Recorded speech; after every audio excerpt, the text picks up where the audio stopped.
Pag humiling tayo sa Diyos ng may pananampalataya, we claim it.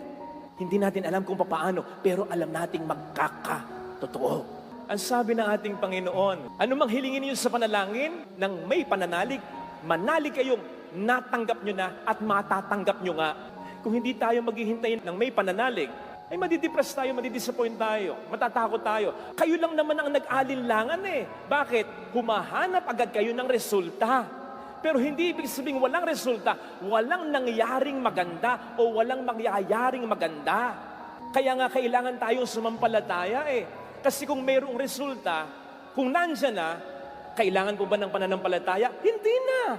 Pero doon papasok ang ating pananampalataya na kahit wala kang nakikitang resulta, sapagkat ito'y hiniling mo sa Diyos ng may pananampalataya, buong-buo ang iyong pagtitiwala, nananalig ka na mayroong nang nangyaring maganda.